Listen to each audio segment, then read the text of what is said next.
Happy Wednesday to you, everyone, or I should say happy day before Thanksgiving. Today I'm going to wrap up my little mini-series on clicker training, so I'm thankful for that. But no, all kidding aside, when I researched the manuals, the three that I did to make sure I had information, make sure my information was correct when I was putting it out here about clicker training, I came to the end of all the books, and there are very common questions that are asked of people who read these books or practice training their dogs using a clicker. So I want to kind of go over those with you today because these were consistent throughout the three manuals. Therefore, they must be a concern and they must be some point of confusion for a lot of people using clickers to train their dogs. Okay, so I'm going to hop right into it.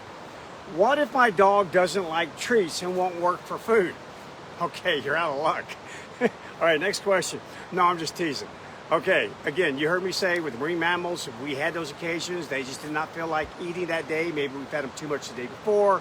Maybe they just didn't feel like having any mackerel today. They prefer squid or they prefer smelt, something else. But either way, yeah, you got a little bit of a problem here. Now, the manuals say make sure you use preferred food, that you will always find a food that your dog is willing to work for.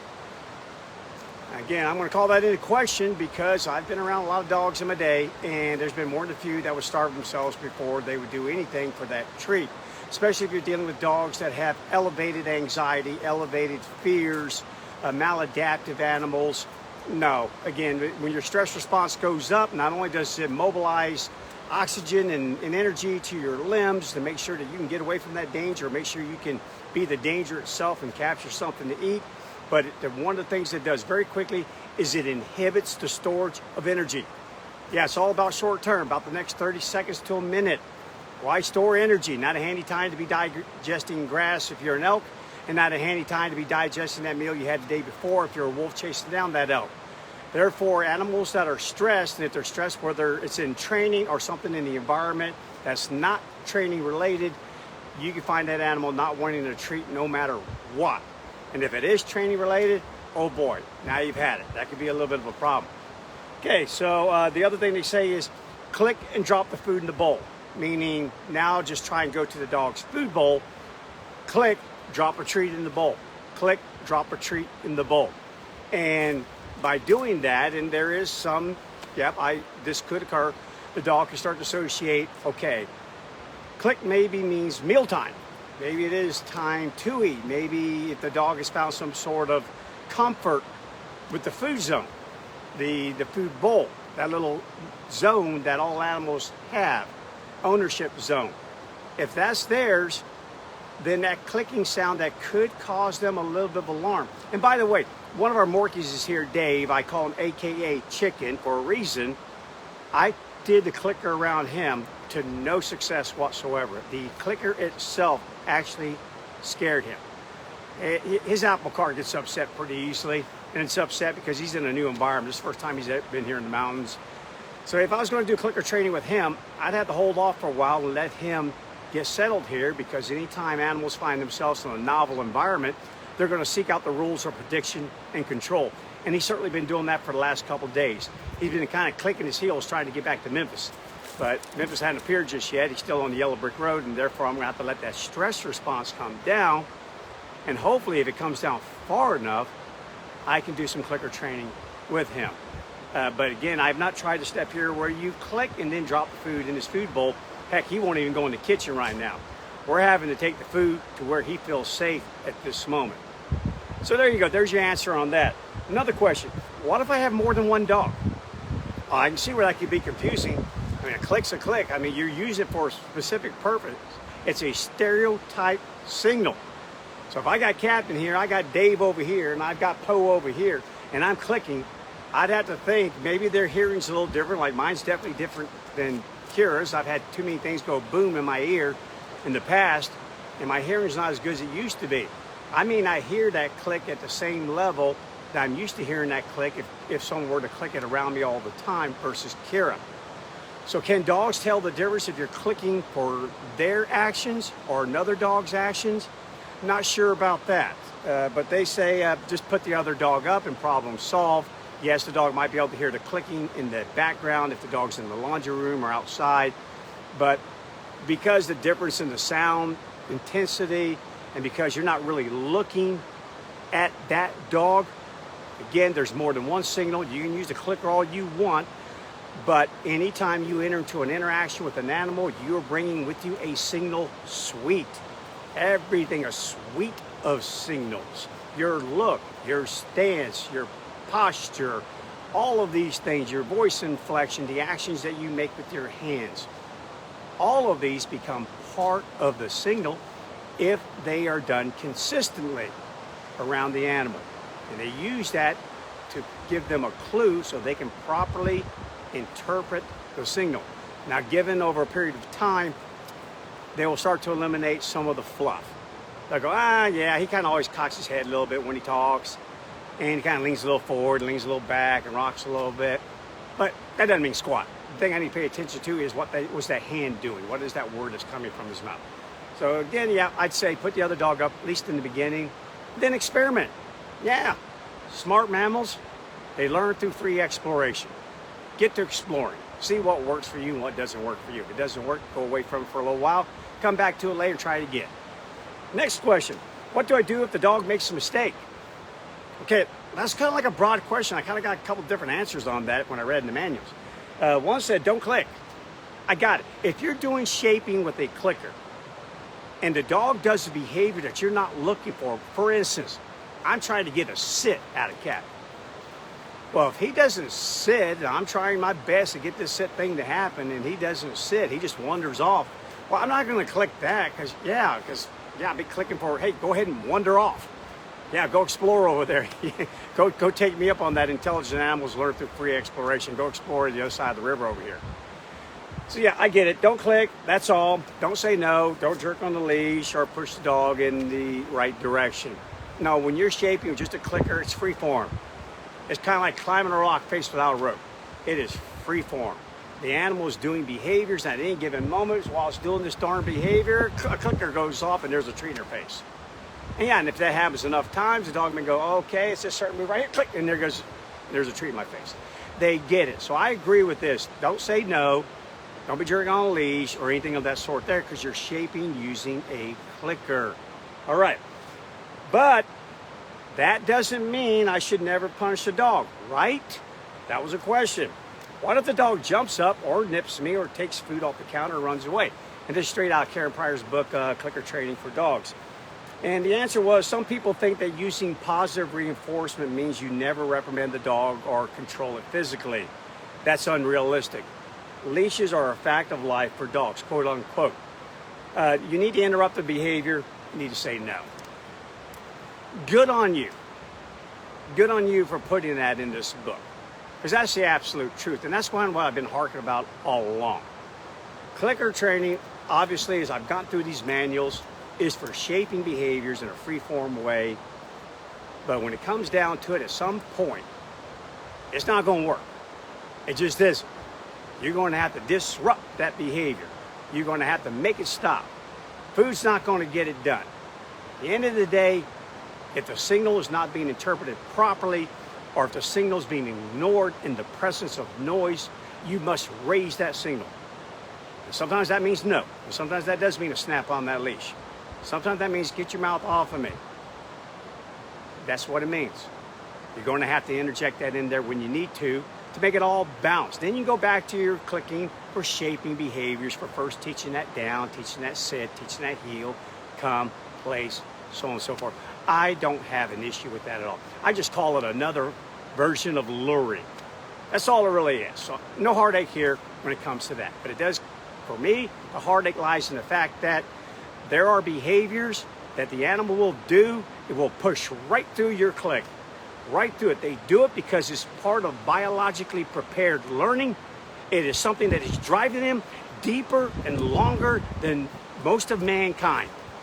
It's been there for a long time, and it's not going away anytime soon. Just like this river behind me is not going away anytime soon. These mountains behind me, not anytime soon. I'll go away. They're still going to be here. Same thing with the instinct that your dog has, the underlying mechanisms that drive its behavior. Some of those work fantastically with us in our lives. Others, are total disruptions to our lives. It can create safety issues, can definitely cause a lot of heartache, and at the end of the day, that's when human and dog part ways. And that's what we're trying not to have happen. All right, so let's move on from there. And then the last question is, when do I tell the dog what to do? Meaning the question meant was, when do I finally say sit? When do I finally say come? When do I say down, stay, and all that other stuff there? Their answer, quote unquote, the command in traditional training is a warning signal. Wrong. Wrong in the sense that, let me finish. I tell you what, let me finish the answer. The command in traditional training is a warning signal. The cue, clicker, as the signal is often called in reinforcement training, is a green light for a particular action that has paid off many times in the past. Okay, so if I say, Captain, come. Attaboy. Good job. Was that come a warning signal? Maybe at one point, it may have been. It may have been. It wasn't in the very beginning. It was the same thing. Hey, if you come over here, there's a wonderful benefit waiting for you. It's a green light, baby. Come feed from the trough. Right here, man. Right here. I've got a whole bunch of those treats, and they're the best treats in the whole wide world. But later, it was something else changed. It was come. No, excuse me. Come. Come changed a little bit. Yeah, that might be a warning. And there's nothing wrong with that, because that's the thing that will disrupt the behavior. That is the thing that will save the dog from itself. That is it. So yeah, it's kind of like your parents. You know, my parents used to be across the room from me, maybe back then when there's a lot of people hanging out the house or something. I'd get one of those looks. You know what those looks mean? The one that's not an approving look. The look that says, you're dead meat as soon as we leave here. Yeah, that's okay. I was able to interpret that signal. Why? Because I had a referent. It had happened before. I knew, oh my actions were not being approved of by my parents. But then also, there were many other times, which I must proudly say, far many more times, there was that look across the room. Yeah, the one that had a little bit of a crack on the smile, that approving look. One says, I love you, son. Appreciate you. You're a fine, fine young man. Oh, that gives me goosebumps today. Both my parents are deceased. I miss them both. And but it's the same thing. We're social animals, and social animals communicate to one another. All their intentions, all of their signals, it's all transparent. There's no hidden, secret agenda. No, come is come. Get on over here now. And if I have to warn you because you're not obeying, okay, I will warn you. Warning's better than me taking the next action. Yeah, much better. So again, I don't kind of agree with that. Okay, but basically the answer to the big question was, when is the signal or the cue or the given is after they've learned the behavior. After they've learned it. Meaning, when your dog walks up to you and you're kind of raising a fist and suddenly they sit, you kind of put your fist towards the ground, they lay down, and they just fall into you next step. Now you start to do the old switcheroo, the switcheroo game. And that is kind of like a sleight of hand type thing. You're sitting there going click, click, click, but now you start saying sit. And when they form the sit, if they don't have an idea what the word is, as soon as you shape them into that sit, their butt hits the ground, you say sit, click, give treat. Now all of a sudden sit starts tagging along with that click and that treat. It becomes a compound signal. And one of the beautiful things about compound signals is that over a period of time, they become either or. You can use one or the other. That's why with most cases even now, but when I definitely, all the time, when I first trained Captain to come, it was always Captain come, Captain come, Captain come. It became Cattle Dog come, because I kind of preferred his nickname more than his surname there. And it became a compound signal, and now it works out for me because if Captain is way over there somewhere, I can choose to either say come, Captain, or Cattle Dog. And the end result will be him going from point A over there somewhere to point B right here. That's the beauty of a compound signal. And that's what they're doing. They're taking this clicker, they're going click, sit, click, down, click, heel, click, come, and it's becoming a compound signal. And then what they say to do, and in most of the books, is to just go ahead and fade the clicker out entirely. Just make it go away. And now it's just sit, heel, down, stay, come. Perfect sense. I really do like that. It's no different than luring. You're using this hand to shape the dog into certain positions and pull them toward you. And over a period of time, you go from a scheduled reinforcement where every single time the dog does the behavior, you give it a treat. But then after a while, when they start to get the idea, and you can tell the light bulb's humming up there, the porch light is definitely on, you can start to switch to a variable reinforcement, variable schedule, which means you may get a treat, and then the next 3 times you won't get a treat, and then also you get 2 in a row, then you won't get for 5 in a row.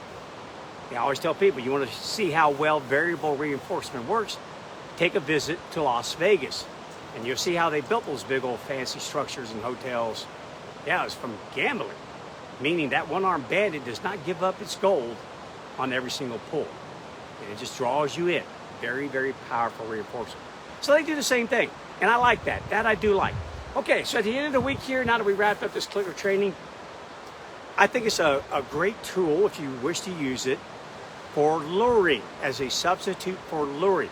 If it helps you pay more attention to what you're doing with your dog, I am all for it. If it'll pull you away from your cell phone and pull you away from all those other distractors in life, you just go for it. You learn how to handle a treat hand and a clicker and a dog all at the same time, man, you're multitasking. You become even better than what you used to be. I don't have a problem with that. My only issue lies with this. Do not completely and utterly rely upon it to create a steadfast, reliable response to any command that may ever leave your mouth or be ever shown from your body in any sort of environment in which if the dog fails to do it, it's one of those initial success or total failure situations. Meaning you are around a highway. You're around a dangerous river right here behind me. It's beautiful. I'm telling you what, that thing will kill you in a second if you don't watch what you're doing. Same thing around mountain trails. You go off the edge of that cliff. I can't have Captain running around here basically naked right now, and that's what he's doing. He doesn't have a collar one on him. He's got a microchip, and that's it. He doesn't have another thing. I couldn't do that unless I knew that he will respond to me. Doesn't have to be perfect. Just get close. I say, come get right over here. You don't have to come and sit perfectly square in front of me. Absolutely, you don't have to do this fancy little finish over here. Pop, boom, looking all tight. We're not in competition anymore. Back in my competition days, heck yeah. But not anymore. I was just kind of having fun, hanging out together and enjoying life together. So there you go. That's the end of clicker training for me. It wasn't all that bad now that I think about it. It's kind of like taking some medicine. I got through it, and I'm better for it. I honestly am. I've learned a whole lot. So I thank you to all those people, Karen Pryor and all the rest of you out there who wrote these books on clicker training. Thank you. I actually learned something from it. And there you go. And that's what all dog training is about. Bringing something to the pool of meaning, never to the pool of meaning. We may not always agree on methodologies, techniques. Yeah, that's part of life. But as long as we can all be open-minded about it, give it a fair shot, then at the end of the day, it's really kind of up to us whether we want to do it or not. That's how all life is. That's how it is for me. How it is for Cow Dog, Cow Dog. Wait, come on, man. There you go. I just had to give that to him for free. Okay, guys, I'm out of here. If you are traveling today and you're going home to see family this Thanksgiving, again, please be careful. Be careful out there. Wear your mask. I know it's uncomfortable, but so what? I got out of my comfort zone. Yeah, remember I told you my survival series? Expand your comfort zone. Well, I did it. I just did it. I did it for the last 4 days. You do it too for a couple of days while you go to visit your family. Get the mask on, clean those hands, be good so you get to share another Thanksgiving with the people who are the most precious people to you in the whole world. Do that for me, please. All right, enough of that. I'm gonna let you just take that in for just a second. Now we'll turn the camera off. I'll see you tomorrow on Thanksgiving Day. Be safe.